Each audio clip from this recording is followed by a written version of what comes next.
Yo YouTube, what's going on? This is Jay Guz. We're back with another WWE YouTube video. In this video, I'm explaining why wrestling needs more jobbers or enhancement talents. So let's just get right into it.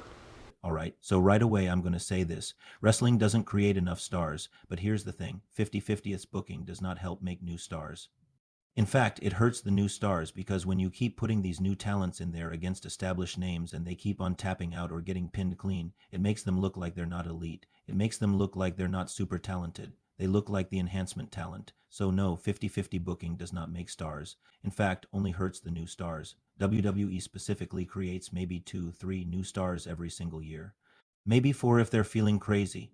They're not really pushing anyone. They're not really moving up any storylines. They're not really advancing anything. I think there's a lot of wrestlers today who are just mid, they're not elite. There's a lot of wrestlers in the middle who are just kind of there, and what I think would be best for those wrestlers is to actually work with enhancement talent. It would help push the bigger stars and it would help them get more wins and look stronger while also allowing newer talents to actually get over and look stronger as well. Now, how do you create more stars? Well, simple answer is to have more jobbers, and it's something that we really haven't seen in recent times. Some famous jobbers you can mention. You got the Brooklyn Brawler, you got SD Jones, Iron Mike Sharp, Barry Horowitz. These are all enhancement guys that made wrestlers look strong. Again, nowadays you're going to have wrestlers like Akira Tozawa and Otis, wrestlers that aren't necessarily jobbers, but they're kind of in that same category. These guys are enhancement talents that make the top stars look strong.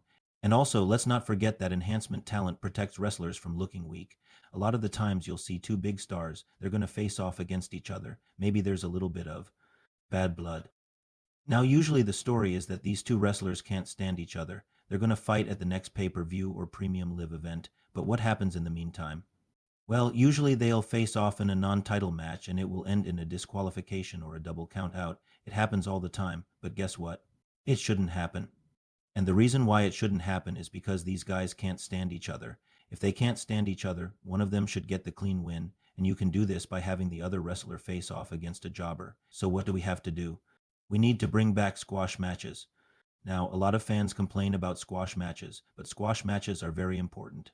It's simple. Squash matches help wrestlers get over. They don't hurt wrestlers. In fact, you could argue that wrestlers today aren't getting over as much as they should because we don't see enough squash matches. Instead of having 15-20-minute matches with 3 commercial breaks in there, you can get more over with the crowd in a 3-minute squash match. People today have very short attention spans. We have grown accustomed to watching things like TikTok and YouTube Shorts and Instagram Reels. We're used to seeing things happen very fast, and that's why wrestling needs to cater to that. But there's another reason why wrestling needs more jobbers.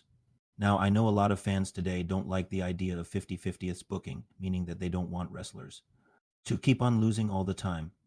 For example, if Roman Reigns is going to lose a match, he's going to lose a match to someone like Seth Rollins or Cody Rhodes or whoever. He's not going to lose it to someone who is a jobber, essentially. And this helps superstars pick up easy wins, and it also helps them build momentum. A lot of people forget this, but there was a point in time where John Cena would go undefeated for months and months and months. And guess what? That's because he was beating jobbers. He wasn't losing to the enhancement talent. The enhancement talent made him look strong. But that's just my opinion. Why do you think wrestling needs more jobbers or enhancement talent? Or do you not think it needs more enhancement talent? Let me know in the comments below. If you enjoyed this video, make sure you hit that thumbs up button and also subscribe to my channel. I post wrestling videos every single day.